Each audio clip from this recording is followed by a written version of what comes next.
এর আগে বিমান দুর্ঘটনায় নিহত স্কোয়াড্রন লিডার অসীম জাওয়াদের প্রতি শ্রদ্ধা জানান তিন বাহিনীর সদস্যরা। সকালে চট্টগ্রাম থেকে তার মরদেহ আনা হয় বিমান ঘাঁটি বাসারের প্যারেড গ্রাউন্ডে। সেখানে দ্বিতীয় নামাজে জানাজা শেষে গার্ড অব অনার প্রদান করা হয়। এ সময় তিন বাহিনীর পক্ষ থেকে জানানো হয় শ্রদ্ধা। সন্তানের জন্য সকলের কাছে দোয়া চান অসীমের বাবা। মানিকগঞ্জের নিজ গ্রামে তাকে দাফন করা হবে। বিস্তারিত নিয়াজ মোর্শেদের প্রতিবেদনে। বৃহস্পতিবার চট্টগ্রামের বাংলাদেশ বিমান বাহিনীর ঘাঁটি জহুরুল হক থেকে উড্ডয়নের পরে প্রশিক্ষণ শেষে ফেরার সময় বিমানটি কর্ণফুলী নদীর মোহনায় দুর্ঘটনায় পতিত হয়।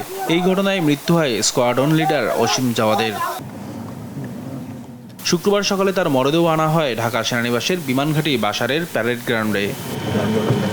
অসীম জাওয়াদের পাইলট হয়ে ওঠা নিয়ে স্মৃতিচারণ করেন তার বাবা। ছেলের জন্য দোয়া চান সকলের কাছে।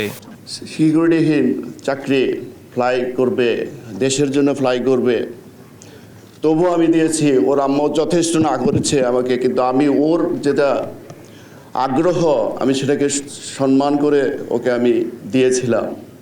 ওর পেশাগত জীবনে ওর দায়িত্ব পালন করতে যে কারো মনে যদি কোনো প্রকার বিন্দুমাত্র কোনো আঘাত দিয়ে থাকে, আপনারা দয়া করে ওকে মাফ করে দিবেন। এরপর দ্বিতীয় জানাজায় অংশ নেন বিমান বাহিনী সহ তিন বাহিনীর বিভিন্ন স্তরের কর্মকর্তারা। জানাজা শেষে তিন বাহিনীর পক্ষ থেকে শ্রদ্ধা জানানো হয় স্কোয়াড্রন লিডার অসীম জাওয়াদের মরদেহে।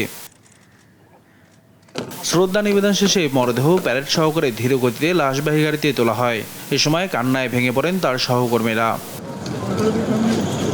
মানিকগঞ্জের নিজ গ্রামে চিরনিদ্রায় শায়িত হবেন অসীম জাওয়াদ।